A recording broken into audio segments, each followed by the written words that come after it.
ನೋಡಿ ಫ್ರೆಂಡ್ಸ್, ನನ್ನ ಮಗ ಎಷ್ಟು ಚೆನ್ನಾಗಿ ಎಳ್ನೀರನ್ನ ಕೊಚ್ಚಿ ತಿಂದು ಕುಡಿತಾ ಇದ್ದಾನೆ ಅಂತ ನೋಡಿ. ಯಾರಾದರೂ ಈ ಥರ ಎಳ್ನೀರನ್ನ ಕೊಚ್ಚಿದ್ರಾ? ಎಷ್ಟು ನೀಟಾಗಿ ಸ್ಕ್ವೇರಾಗಿ ಕಟ್ ಮಾಡಿ, ಆಮೇಲೆ ಇಲ್ಲೇನೋ ಒಂದಿಷ್ಟು ಶೇಪ್ ಕೊಟ್ಬಿಟ್ಟವನೆ, ಕಾರ್ನರ್ಸಲ್ಲಿ ಕರು ಕೊಟ್ಬಿಟ್ಟವನೆ. ನೋಡ್ದಾ, ಹಿಂಗೆ ಎಳ್ನೀರು ಕುಡಿಯೋದು ಹಿಂಗೆ ಕಲ್ತ್ಕೊಳ್ಳಿ. Hi friends, welcome back to my channel. ಎಲ್ಲರೂ ಹೇಗಿದ್ದೀರಾ? ಎಲ್ಲರೂ ಚೆನ್ನಾಗಿದ್ದೀರಾ ಅಂತೇಳಿ ಅಂದ್ಕೊಂಡಿದ್ದೀನಿ. ಸ್ಟಾರ್ಟಿಂಗಲ್ಲೇ ಎಳ್ನೀರನ್ನ ತೋರಿಸಿದ್ದೀನಿ. ನನ್ನ ಮಗನಿಗೆ ಬಾಯಲ್ಲಿ ಹುಣ್ಣಾಗಿತ್ತು ಅಂತ ಹೇಳಿದ್ನಲ್ಲ, ಸೊ ಹಾಗಾಗಿ ಸ್ವಲ್ಪ ಎಳ್ನೀರಾದರೂ ಕುಡಿಲಿ ಅಂಥೇಳಿ ಎಳ್ನೀರು ತರಿಸಿದ್ನ. ಅದನ್ನು ಬೆಳಗ್ಗೆ ಎದ್ದಾಗ ಯಾವ ರೀತಿ ಅದನ್ನು ಕಟ್ ಮಾಡಿ ಅವನು ಕುಡ್ದಿದ್ದಾನೆ ಅಂತ ನೋಡ್ಬೋದು. ಅವರಪ್ಪ ಕಟ್ ಮಾಡಿ ಕೊಡ್ತೀನಿ ಅಂದರೆ ಬಿಡೋದೇ ಇಲ್ಲ ಅವನು. ನಾನೇ ಮಾಡ್ಕೊತೀನಿ ಅಂತ ನೀಟಾಗಿ ಅದು ಶೇಪ್ ಮಾಡಿ, ಅದೇನಂದರೆ ಅವರು ಎಳ್ನೀರು ಅವರು ತರೋವಾಗ್ಲೇ ತಂದಿರ್ತಾರೆ, ನೀರೇ ತಂದಿರ್ತಾರೆ. ಇವನೇನಂದರೆ ಒಳಗಡೆ ಫುಲ್ ಗಂಜಿ ಇರುತ್ತೆ, ಅದನ್ನು ತಿನ್ನಬೇಕು ಅಂತ ಹಠ ಮಾಡ್ತಿರ್ತಾನೆ. ಅದು ಹಿಂದಿನ ದಿನ ಅವ್ರು ಹೇಳಿದರು, ಅದ್ರಲ್ಲಿ ಗಂಜಿ ಏನಿರಲ್ಲ ಕಣೋ, ಅದು ಹೊಡೆದ್ರು ವೇಸ್ಟೇ, ಸುಮ್ಮನೆ ಅದನ್ನು ಶಬ್ದ ಮಾಡ್ಕೊಂಡು ಹೊಡಿಯೋದು, ಸುಮ್ಮನೆ ಮನೆಗೂ ಇದಾಗುತ್ತೆ, ಬೇಡ ಅಂಥೇಳಿ ಅದನ್ನು ಹಂಗೆ ಡಸ್ಟ್ಬಿನ್ಗೆ ಹಾಕ್ಬಿಟ್ಟಿದ್ರು. ಅವ್ನಿಗೇನಂದರೆ ಅದ್ರ ಒಳಗಡೆ ಗಂಜಿ ಇದೆ ಅನ್ನೋದೊಂದು ಡೌಟು. ಅದಕ್ಕೋಸ್ಕರ ಅವನು ಆ ಥರ ಕಟ್ ಮಾಡಿ ಕುಡ್ದಿರೋ ಅಂಥದ್ದು. ಅದನ್ನು ನೋಡಿಬಿಟ್ಟು ಒಳಗಡೆ ಗಂಜಿ ಇಲ್ಲ ಅಂತ ಕನ್ಫರ್ಮ್ ಮಾಡ್ಕೊಂಡ. ಅಂದರೆ ಈ ತೆಂಗಿನಕಾಯಿ ಬರುತ್ತೆ ನೋಡಿ ಒಳಗಡೆ, ಅದು ಇಲ್ಲ ಅಂಥೇಳಿ ಕನ್ಫರ್ಮ್ ಮಾಡ್ಕೊಳ್ಳೋಕ್ಕೆ ಆ ಥರ ಕಟ್ ಮಾಡಿದ್ದಾನೆ. ಸೊ ನನ್ನ ಮಗ ಆ ಥರ ಯಾವ ಥರ ನೋಡಿ, ಆಯಿತಾ. ಇದು ಬಂದುಬಿಟ್ಟು ಸ್ಯಾಟರ್ಡೆ ಮಾರ್ನಿಂಗ್ ನಾನು ಬ್ಲಾಗ್ನ ಸ್ಟಾರ್ಟ್ ಮಾಡಿದ್ದು. ಹಿಂದಿನ ದಿನ ನಾನೇನು ಅತ್ತೆ ಮಾವ ಮನೆಗೆಲ್ಲ ಹೋಗಿ ಬಂದೆ, ಅದಾದಮೇಲೆ ಬ್ಲಾಗ್ ನಾನು ಕಂಟಿನ್ಯೂ ಮಾಡಿರಲಿಲ್ಲ.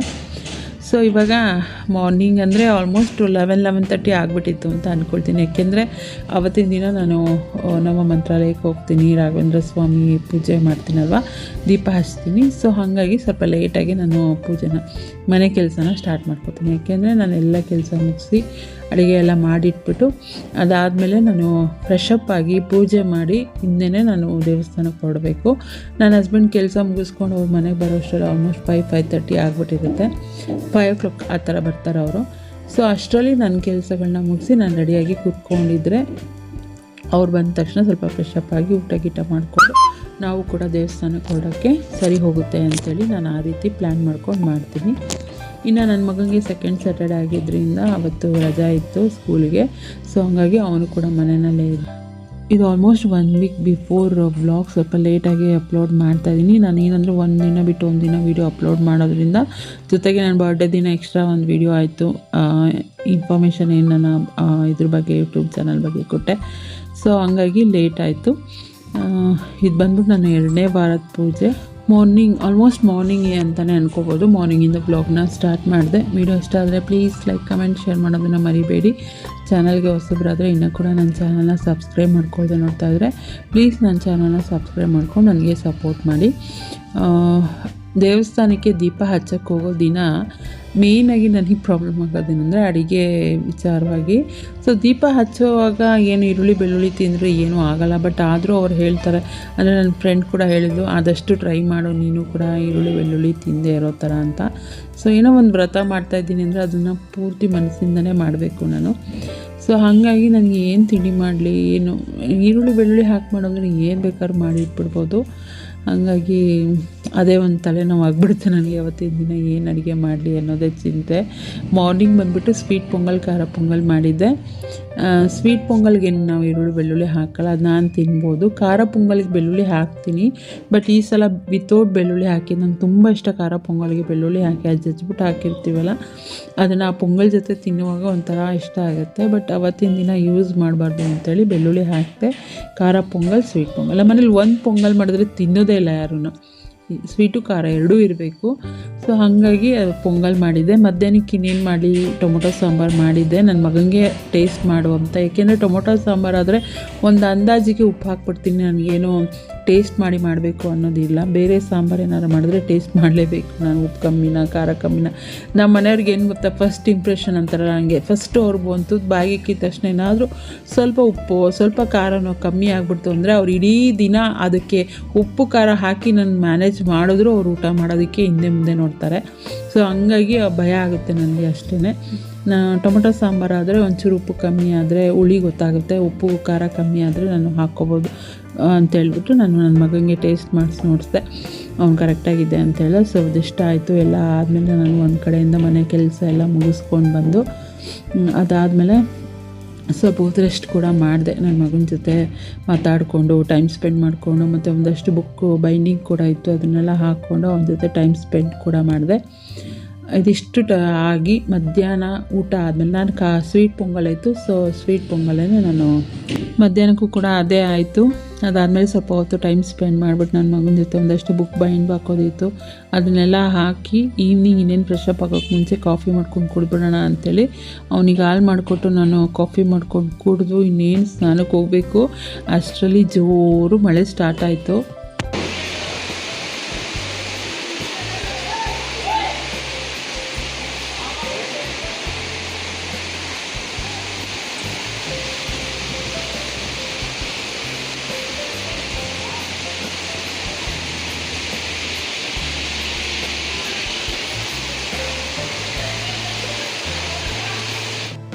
ಮಳೆ ಸ್ಟಾರ್ಟ್ ಆದಾಗಲೇ ಆಲ್ಮೋಸ್ಟ್ 5 o'clock ಏನೋ ಆಗಿತ್ತು. ಸೊ ನಾನು ಅಂದ್ಕೊಂಡೆ ಏನು ಬಂದರೆ ಒಂದು ಅರ್ಧ ಗಂಟೆ ಹೆಚ್ಚಂದರೆ ಒಂದು ಅರ್ಧ ಮುಕ್ಕಾಲು ಗಂಟೆ ಬರುತ್ತೆ, ಆಮೇಲೆ ನಿಂತೋಗುತ್ತೆ ಆ ಥರ ಅಂದ್ಕೊಂಡು ನಾನು ಅಷ್ಟರಲ್ಲಿ ಫ್ರೆಶ್ ಅಪ್ ಆಗಿಬಿಟ್ಟು ಬಂದು ದೇವ್ರ ಪೂಜೆ ಎಲ್ಲ ಮಾಡಿಬಿಡೋಣ ಅಂಥೇಳಿ ಪ್ಲ್ಯಾನ್ ಮಾಡಿಕೊಂಡು ಹೋಗಿ ಫ್ರೆಶ್ ಅಪ್ ಆಗಿ ದೇವ್ರ ಪೂಜೆ ಎಲ್ಲ ಮಾಡಿಬಿಟ್ಟೆ.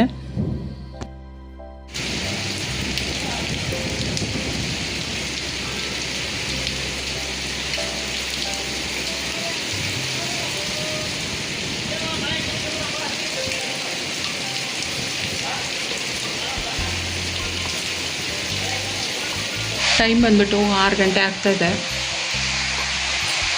ಸೊ ಪೂಜೆ ಎಲ್ಲ ಮಾಡಿ ವೆಯ್ಟ್ ಮಾಡ್ತಾ ಇದ್ದೀನಿ. ಹೊರಗಡೆ ಎಷ್ಟು ಜೋರಾಗಿ ಮಳೆ ಬರ್ತಾಯಿದೆ ಅಂದರೆ ಆಲ್ಮೋಸ್ಟ್ ಒಂದು 3/4 ಗಂಟೆಯಿಂದ ಹಿಂಗೆ ಬರ್ತಾಯಿದೆ ಮಳೆ. 3/4 ಗಂಟೆಯಿಂದ ಹಿಂಗೆ ಮಳೆ ಬರ್ತಾಯಿದೆ. ನಿಲ್ಲುತ್ತೆ ದೇವಸ್ಥಾನಕ್ಕೆ ಹೋಗ್ಬರೋಣ ಅಂತೇಳಿ ವೆಯ್ಟ್ ಮಾಡ್ತಾಯಿದ್ದೀವಿ. ಲಾಸ್ಟ್ ವೀಕೆ ಸಿಗಾಕೋಬೇಕಾಗಿತ್ತು ಮಳೆಗೆ, but last week just miss ಅಂತಾರಲ್ಲ ಹಂಗೆ. ಇವತ್ತು ನೋಡಿದ್ರೆ ಫುಲ್ಲು 6 ಗಂಟೆಗೆ ಒಂಥರ ಏನೋ 7 ಗಂಟೆ 8 ಗಂಟೆ ಆಗ್ಬಿಟ್ಟಿದ್ದೀನೋ ಆ ಥರ ಫೀಲ್ ಆಗ್ತಾಯಿದೆ. ನೋಡೋಣ ಇನ್ನೂ ಒಂದು ಅರ್ಧ ಗಂಟೆ ನಿಲ್ಲುತ್ತೆ ಮಳೆ, ಹೊರಡೋಣ ಅಂತೇಳಿ ವೆಯ್ಟ್ ಮಾಡ್ತಾಯಿದ್ದೀವಿ. ಸೊ ಅದಕ್ಕೆ ಪೂಜೆ ಎಲ್ಲ ಮಾಡಿಬಿಟ್ಟು ಮಳೆ ನಿಲ್ಲೋದಕ್ಕೆ ವೆಯ್ಟ್ ಮಾಡ್ತಾಯಿದ್ದೀನಿ. ಇನ್ನು ನನ್ನ ಹಸ್ಬೆಂಡ್ ಅಂತೂ ಎಲ್ಲಿದ್ದಾರೆ ಗೊತ್ತಿಲ್ಲ. ಅವ್ರು ಮಳೆ ಬಂದುಬಿಟ್ರೆ ನೀರು ತಳ್ಳೋದು, ಒರೆಸೋದು, ಮಳೆ ಬರ್ತಾ ಇರುತ್ತೆ. ಅದು ಯಾಕೆ ಹಂಗೆ ಹೋಗಿ ತಳ್ತಾರೋ ಗೊತ್ತಿಲ್ಲ.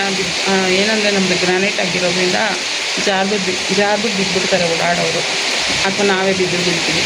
ಅದಕ್ಕೋಸ್ಕರ ಅವರು ಮಳೆ ಬರೋ ಟೈಮಲ್ಲಿ ತಳ್ಸಿರ್ತಾರೆ, ಇಲ್ಲ ಮಳೆ ನೀರಿನಲ್ಲಿ ತಳ್ಸಿರ್ತಾರೆ. ಇವತ್ತೇನೋ ಹೋಗಿದ್ದಾರೆ ಅವರು ಮಾಡೋದಕ್ಕೆ. ಮಳೆ ಸೀಸನ್ ಇರೋದ್ರಿಂದ ಆಲ್ಮೋಸ್ಟ್ ಬೆಳಗ್ಗೆನೇ ಹೋಗಿ ಬಂದರೆ ಒಳ್ಳೆಯದು. ಬಟ್ ಏನಂದರೆ ಹಸ್ಬೆಂಡು ಬರಲಿ ಅಂತ ವೆಯ್ಟ್ ಮಾಡ್ತೀನಲ್ವ, ಅವ್ರ ಕೆಲಸ ಮುಗಿಸ್ಕೊಂಡು ಬರೋಷ್ಟೊಳಗೆ ಆಲ್ಮೋಸ್ಟ್ ಒಂದು 5 o'clock ಆಗಿಬಿಟ್ಟಿರುತ್ತೆ. ಇನ್ನು ನನಗೇನಂದರೆ ಬೆಳಗ್ಗೆನೇ ಫ್ರೆಶ್ ಅಪ್ ಆಗಿಬಿಟ್ಟು ನನಗೆ ಮಾಡ್ಬೋದು ಎಲ್ಲ. ಬಟ್ ಏನಪ್ಪ ಅಂತಂದರೆ ನನಗೆ ಅಲ್ಲಿ ಮಲ್ಕೊಳ್ಳೋದು ಆ ಥರ ಮಾಡಿ ಈ ಥರ ಎಸ್ಪೆಷಲಿ ದೀಪ ಹಚ್ಚೋ ಟೈಮಲ್ಲಿ ನಾನು ಹೇಳ್ತಾ ಇರೋದು. ಬೇರೆ ದೇವಸ್ಥಾನಕ್ಕೆಲ್ಲ ಹೋಗೋ ಟೈಮಲ್ಲಿ ಇಲ್ಲೆಲ್ಲರೂ ಸೋಫಾ ಮೇಲೆ ಅಲ್ಲಿ ಮಲಗಿದಾಗ ಆರಾಮಾಗಿ ಇದು ಮಾಡಿರ್ತೀವಿ. ಬಟ್ ಈ ಥರ ದೀಪ ಹಚ್ತೀವಿ, ಏನೋ ಒಂದು ವ್ರತ ಮಾಡ್ತಾಯಿದ್ದೀವಿ ಅಂದಾಗ ಆವಾಗಲೇ ಫ್ರೆಶ್ ಅಪ್ ಆಗಿ ಅವಾಗಲೇ ದೇವಸ್ಥಾನಕ್ಕೆ ಹೋಗೋಕ್ಕೆ ನಾನು ಇಷ್ಟಪಡ್ತೀನಿ. ಸ್ನಾನ ಮಾಡಿ ಪೂಜೆ ಮಾಡಿ ಎಲ್ಲ ವೆಯ್ಟ್ ಮಾಡ್ತಾಯಿದ್ದೆ. ನೋಡಿದ್ರೆ ಮಳೆ, ಏನು ಮಾಡೋಕ್ಕಾಗಲ್ಲ, ನ್ಯಾಚುರಲ್ ಮಳೆ. ಈಗ ನ್ಯಾಚುರಲ್ಟಿ ಮಳೆ ಬಂದುಬಿಟ್ಟು ನೈಸರ್ಗಿಕವಾಗಿ ಆಗುವಂಥದ್ದು. ಅದನ್ನು ಯಾರು ಎದುರಿಸ್ಕೊಳ್ಳೋಕ್ಕಾಗಲ್ಲ, ಕಂಟ್ರೋಲು ಮಾಡೋಕ್ಕಾಗಲ್ಲ, ನಮ್ಮ ಕೈಲಿ ಇಲ್ಲವೇ ಇಲ್ಲ ಅದು. ಸೊ ಬರಲಿ ಮಳೆ ತಂಪಾಗಲಿ, ನಮಗೆ ಕೈ ಕೂಡ ತಂಪಾಗಲಿ, ನಾವು ಅಂದ್ಕೊಂಡಿದ್ದು ಕೂಡ ಒಳ್ಳೆಯದಾಗುತ್ತೆ ಅಷ್ಟೇ. ರಾಘವೇಂದ್ರ ಸ್ವಾಮಿ ಸ್ಟಾಪ್ ಮಾಡಿಸ್ತಾರೆ ಅಂತ ವೆಯ್ಟ್ ಮಾಡ್ತಾಯಿದ್ದೀವಿ. ಎಷ್ಟೊತ್ತಾದರೂ ಸರಿ ಹೋಗ್ಬಿಟ್ಟು ದೇವ್ರ ದೀಪ ಹಚ್ಬಿಟ್ಟೆ ಬರೋದು. ನಿಲ್ತಾಯಿದ್ವಿ ಮಳೆ ನಿಂತಿದ ತಕ್ಷಣ ಹೊರಡ್ಬಿಡೋದು ದೇವಸ್ಥಾನ ಹೋಗ್ಬಿಟ್ಟು ದೇವ್ರ ದೀಪ ಹಚ್ಬಿಟ್ಟು ಬರ್ತೀವಿ. ಪ್ರತಿ ಶನಿವಾರ ನಿಮಗೂ ಕೂಡ ಆ ದೇವ್ರ ದರ್ಶನ ಸಿಗುತ್ತೆ. ಪಲ್ಲವಿ ಅವರು ಕಮೆಂಟ್ ಮಾಡಿದರು, ನಮಗೆ ಇನ್ನೂ ಆ ದೇವರ ನೋಡೋ ಸೌಭಾಗ್ಯ ಯಾವತ್ತು ಸಿಗುತ್ತೋ ಅಂತ. ಆದಷ್ಟು ಬೇಗ ನಾವು ಯಾವತ್ತೂ ಏನು ಗೊತ್ತಾ, ನಮ್ಮ ಮೈಂಡಲ್ಲಿ ಯಾವತ್ತೂ ಆ ಒಂದು ದೇವಸ್ಥಾನಕ್ಕೆ ಹೋಗಬೇಕು ಅಂತ ಅಂದ್ಕೊಳ್ತೀವಲ್ಲ, ಆವತ್ತೇ ನಮಗೆ ಆ ದೇವರ ಏನು ಹೇಳ್ತಾರೆ, ಆವತ್ತೇ ನಮಗೆ ಆ ದೇವರ ಅನುಗ್ರಹ ಆಗಿರುತ್ತಂತೆ. ಆ ದೇವಸ್ಥಾನಕ್ಕೆ ಬರಬೇಕು ನೀವು ಅನ್ನೋದು. ಟೈಮ್ ಬಂದಾಗ ಖಂಡಿತ ಆ ದೇವ್ರ ದರ್ಶನ ಸಿಗುತ್ತೆ. ಸೊ ಅಲ್ಲಿವರೆಗೂ ನಾನು ವೀಡಿಯೋದಲ್ಲಿ ನೋಡ್ತಾ ಇರ್ತೀನಿ ಆಯಿತಾ. ಆದಷ್ಟು ಬೇಗ ನೀವು ಕೂಡ ಆ ಒಂದು ದರ್ಶನ ಭಾಗ್ಯ ಸಿಗಲಿ. ನಿಮ್ಮದು ಮಾಗಡಿ ಅಂತ ಹೇಳ್ತಿರೋ, ಸೊ ಹೋಗ್ತಾ ಆಲ್ ದ ವೇನೇ ಅದು ದೇವಸ್ಥಾನ ಇರುವಂಥದ್ದು, ನೀವು ಕೂಡ ನೋಡ್ಬೋದು. ಬೇಗ ಮಳೆ ನಿಂತ್ಬಿಟ್ಟು ಕಾಫಿ ಎಲ್ಲ ಮಾಡ್ಕೊಂಡು ಕುಡಿದಾಯಿತು. ನಾನು ನನ್ನ ಫ್ರೆಂಡ್ಗೂ ಕೂಡ ಕಾಫಿ ಮಾಡಿಕೊಟ್ಟೆ ಅವ್ರು ಬಂದಮೇಲೆ. ಇವಾಗ ನಿಂತ ಮೇಲೆ ಅದಕ್ಕೆ ಇಲ್ಲೇ ಚೇರ್ ಮೇಲೆ ಕುತ್ಕೊಂಡಿದ್ದೀನಿ. ಇಲ್ಲೇ ಚೇರ್ ಮೇಲೆ ಕುತ್ಕೊಂಡಿದ್ದೀನಿ. ನಿಂತಿದ ತಕ್ಷಣ ಹಿಂಗೆ ಹೊರಡ್ಕೊಳ್ಳೋಣ ಅಂತೇಳಿ. ಸೊ ಫೈನಲಿ ಮಳೆ ನಿಂತಿದೆ.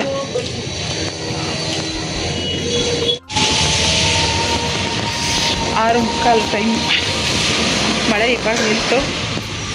ಹೋಗ್ಬರೋಣ ಅಂಥೇಳಿ ಹೊರಟಿದ್ದೀವಿ ದೇವಸ್ಥಾನಕ್ಕೆ. ನಮ್ಮ ಮನೆಯವ್ರು ಏನೇ ಮೆಟ್ಲಲ್ಲಿ ತಳ್ಳಿದ್ರು ನೀರು ಮಾತ್ರ ಹರಿತಾ ಇದೆ. ಸುಮ್ಮನೆ ಟೈಮ್ ವೇಸ್ಟ್ ಆಗ್ತದೆ. ಈಗ ಧೂಳಲ್ಲೇ ಈಗ ಮಣ್ಣು ತುಳ್ಕೊಂಡು ಎಲ್ಲ ಒಳಗಡೆ ಓಡಾಡ್ತಾರಪ್ಪ. ಅವಾಗ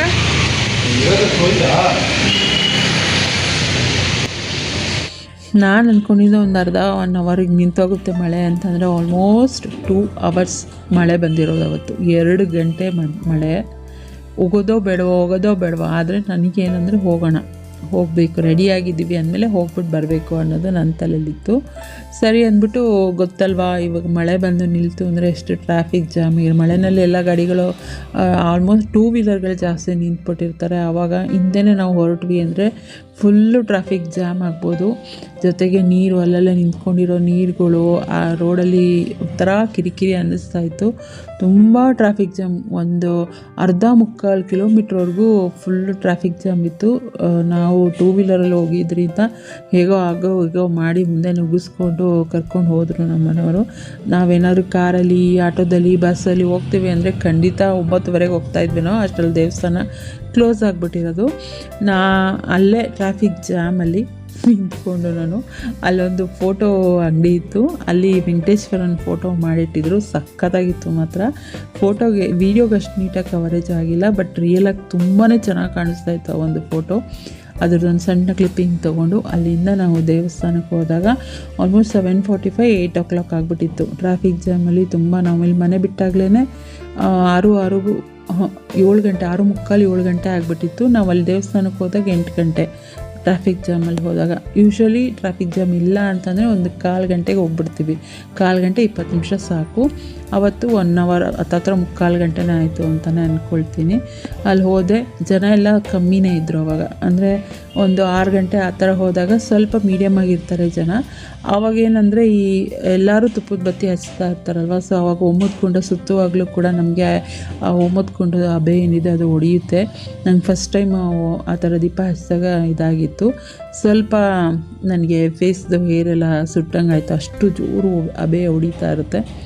ಇವತ್ತಂದರೆ ಜನ ಕಮ್ಮಿ ಇದ್ರಲ್ವ.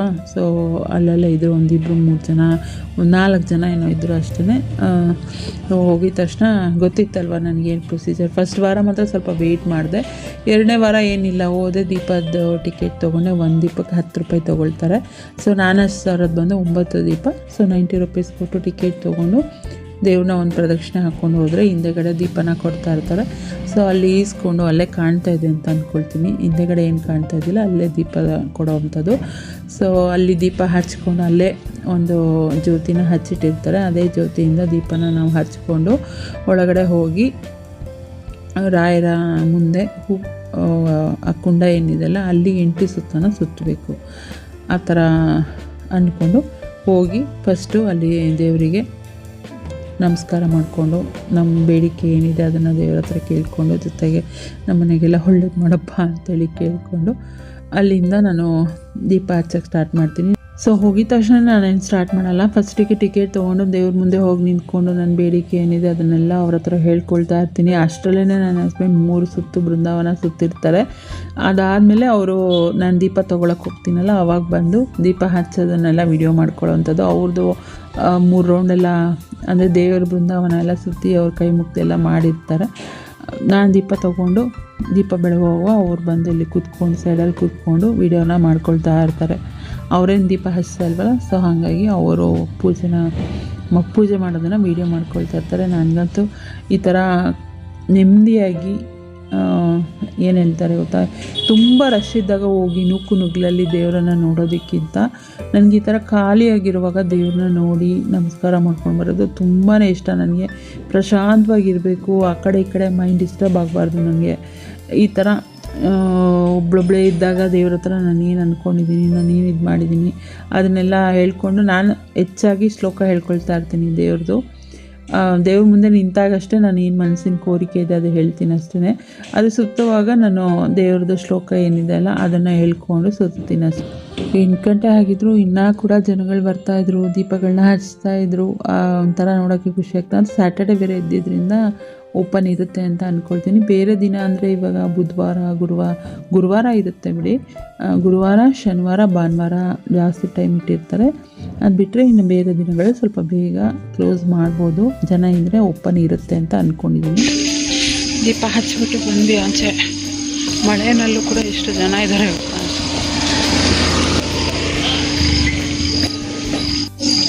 ಈ ಟೈಮಲ್ಲಿ ಬಂದರೆ ಏನು ಗೊತ್ತಾ, ಜನ ಕಮ್ಮಿ ಇರ್ತಾರೆ. ಮತ್ತು ದೀಪನೂ ಕೂಡ ಅಷ್ಟೇ ಆರಾಮಾಗಿ ಹಚ್ಬೋದು ದೇವರಿಗೆ. ಜನ ಜಾಸ್ತಿ ಇದ್ದಾಗ ಓಡಾಡೋಕ್ಕಾಗೋದು ಕಷ್ಟ ಆಗುತ್ತೆ ಮತ್ತು ಲೇಟ್ ಆಗುತ್ತೆ ಇವಾಗ. ಬಟ್ ಈ ಥರ ಟೈಮಲ್ಲಿ ಬೇಗನೂ ಆಗುತ್ತೆ. ಸೊ ಕಾಮಾಗಿತ್ತು ದೇವಸ್ಥಾನ. ದರ್ಶನ ಮಾಡಿಕೊಂಡು ದೀಪ ಹಚ್ಬಿಟ್ಟು ಇವಾಗ ಅವ್ರು ಗಾಡಿ ತರಕ್ಕೆ ಹೋಗಿದ್ದಾರೆ, ನಾನು ನಡ್ಕೊಂಡು ಬರ್ತಾಯಿದ್ದೀನಿ.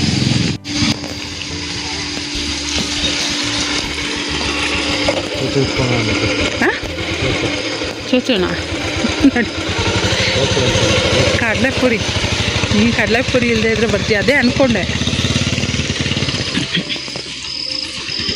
ನೋಡ್ಬೋದು ಹೆಂಗಾಗಿದೆ ರೋಡು ಅಂತ. ಸೊ ನಮ್ಮನೆಯವರಿಗೆ ಅಲ್ಲಿ ಒಂದು ಖಾರದ ಕಡಲೆಪುರಿ ಸಿಗುತ್ತೆ, ಅದು ಅವರಿಗೆ ತುಂಬಾ ಇಷ್ಟ. ಅದನ್ನೇ ಅಂದ್ಕೊಳ್ತಾ ಇದ್ದೆ, ಅವ್ರು ಕಡಲೆಪುರಿ ತೊಗೊಳ್ದೆ ಬರ್ತಾರಾ ಏನು ಅಂತೇಳಿ. ಸೊ ತೊಗೊಂಡು ಅಲ್ಲಿಂದ ಬರುವಾಗ ಯಾವುದೋ ಒಂದು ಗಾಡಿ ಮೇಲೆ ಇದು ಉಪ್ಸಿದ್ದು ಬ್ರಹ್ಮ, ರಾಜನ್ ಥರ ಬೆಳೆಸಿದ್ದು ನಮ್ಮಮ್ಮ. ಆ ಒಂದು ಲೈನ್ ಏನಿದೆಲ್ಲ ನಿಜ ತುಂಬಾ ನನಗೆ ಮನಸ್ಸಿಗೆ ಟಚ್ ಆಗೋ ಥರ ಇತ್ತು. ಹೌದು, ರಾಜನ್ ಥರನೋ ರಾಣಿ ಥರನೋ, ಆದರೆ ನಮ್ಮಮ್ಮ ಹಂಗೆ ಬೆಳೆಸಿದ್ದಾರೆ ನನ್ನ. ಅದು ಒಂದು ಲೈನ್ನ ನನಗಿಷ್ಟ ಆಯಿತು ಅಂತೇಳಿ ನಾನು ವಿಡಿಯೋ ತೊಗೊಂಡೆ. ಮೊನ್ನೆ ನಮ್ಮ ಮಾವ ಮನೆಗೆ ಹೋದಾಗ ರೋಟಿ ಮೇಕರ್ ತೊಗೊಂಬಂದ್ವಾ. ಫಸ್ಟಿಗೆ ಹಾಗೆ ಉಂಡೆ ಇಟ್ಬಿಟ್ಟು ಪ್ರೆಸ್ ಮಾಡಿದ್ರೆ ಏನಕ್ಕೂ ಬಿಡ ಬಕ್ವಾಸ ಆದಂಗೆ ಆಯಿತು. ಹೋಗ್ಲಿ ಒತ್ಬಿಟ್ಟಾದರೂ ಮಾಡೋಣ ಅಂದರೆ ಇದು ಚಪಾತಿ ಆಗ್ತಾಯಿಲ್ಲ, ರೊಟ್ಟಿ ಆಗ್ತಾಯಿದೆ. ಆಯಿಲ್ ಹಾಕ್ಬೇಕಾ ಬೇಡವಾ ನನಗೆ ಗೊತ್ತಿಲ್ಲ, ಬಟ್ ನನಗೆ ಹಾಗೆ ಮಾಡೋಣ ಅಂಥೇಳಿ ಮಾಡ್ತಾ ಇರೋವಂಥದ್ದು. ಸೊ ವೇಸ್ಟ್ ಪ್ರಾಡಕ್ಟ್ ಇದು, ನಮಗೆ ನಾಟ್ ವರ್ತ್. ಗೊತ್ತಿಲ್ಲ, ಪುಲ್ಕ ರೋಟಿ ಅಂತೇನೋ ಮಾಡ್ತಾರಲ್ಲ, ಆ ಊರಿಗೆ ಯೂಸ್ ಆಗ್ಬೋದೇನೋ, ಬಟ್ ನಮಗೆ ಚಪಾತಿ ತಿನ್ನೋರಿಗೆ ಇದು ನಾಟ್ ವರ್ತ್ ಅಂತಲೇ ಅನ್ನಿಸ್ತು ನನಗೆ. ಸೊ ಈ ಒಂದು ಎಕ್ಸ್ಪೀರಿಯೆನ್ಸ್ನ ನಿಮ್ಮ ಜೊತೆ ಶೇರ್ ಮಾಡ್ಕೊಳ್ಳೋಣ ಅಂಥೇಳಿ ಅಂದ್ಕೊಂಡು ನಿಮಗೆ ಇದೊಂದು ವಿಡಿಯೋ ಮಾಡ್ತಾಯಿದ್ದೀನಿ. ಲೈಫ್ ಲೈನ್ ಅಂತೆ. ಹಿಂಗೆ ಕ್ಲೋಸ್ ಮಾಡಿದ್ರೆ ಪೂರ್ತಿ ರೊಟ್ಟಿ ಆದಂಗೆ ಆಗ್ಬಿಡುತ್ತೆ. ಹಿಂಗೆ ಓಪನ್ ಇಟ್ಟರೆ ಬೇಯೋದಿಲ್ಲ, ಕ್ಲೋಸ್ ಮಾಡಿದ್ರೆ ರೊಟ್ಟಿ ಆದಂಗೆ ಆಗ್ಬಿಡುತ್ತೆ ಗಟ್ಟಿಗೆ. ಸುಮ್ಮನೆ ವೇಸ್ಟ್. ನಾನೇನು ಅಂದ್ಕೊಂಡೆ ಗೊತ್ತಾ, ಈಗ ಫುಲ್ಲು ಇದು ಮಾಡಿಬಿಟ್ಟು ಏನು ಅದೇ ಚಪಾತಿಗೆ ಒತ್ಕೊಂಡು ಬೇಯಿಸಿ ಎಲ್ಲ ಬರುತ್ತಲ್ಲ ಆ ಥರ ಇದು ಅಂತ ಅಂದ್ಕೊಂಡು ಇನ್ಮೇಲೆ ಏನು ಪ್ರಾಬ್ಲಮ್ ಇಲ್ಲ ನಂಗೆ ಚಪಾತಿ ಮಾಡೋಕ್ಕೆ ಅಂತ ಅಂದ್ಕೊಂಡೆ. ಇದು ನೋಡಿದ್ರೆ ಹಿಂಗಾಗ್ತು. ಟೋಟಲಿ ವೇಸ್ಟ್ ಪ್ರಾಡಕ್ಟ್ ನನಗೆ ಇದು. ನೀವೇನಾದ್ರು ಯೂಸ್ ಮಾಡಿದರೆ ನನಗೆ ಕಮೆಂಟ್ ಮಾಡಿ ಹೇಳಿ ಹೆಂಗೆ ಮಾಡೋದಿದನ್ನ ಅಂತ, ಆಯಿತಾ? ಇದನ್ನು ತೊಗೊಂಡು ಬಂದಾಗ ತುಂಬಾ ಖುಷಿಯಾಗಿ ತೊಗೊಂಬಂದಿದ್ದೆ. ಇನ್ಮೇಲೆ ನಂಗೆ ಚಪಾತಿ ಮಾಡೋದು ತಪ್ಪು ಹಂಗೆ ಹಿಂಗೆ ಅಂತ ಅದು ನೋಡಿದ್ರೆ ಫುಲ್ಲು ಆಯಿಲ್ ಹಾಕದೆ ಬೇಯಿಸಿದ್ರಂತೂ ರೊಟ್ಟಿನೇ ಆಗ್ಬಿಡ್ತಾಯಿತ್ತು. ಇನ್ನು ಆಯಿಲ್ ಹಾಕಿದರೆ ಓಕೆ ಬಟ್ ಏನಂದರೆ ಚಪಾತಿ ಇಷ್ಟಿಷ್ಟಗಳೇ ಬರುತ್ತೆ, ಅಷ್ಟೆಲ್ಲ ಆದರೆ ನಮಗೆ ಅದು ಸಾಕಾಗೋದೇ ಇಲ್ಲ ಅಂತ ಅಂದ್ಕೊಳ್ತೀನಿ.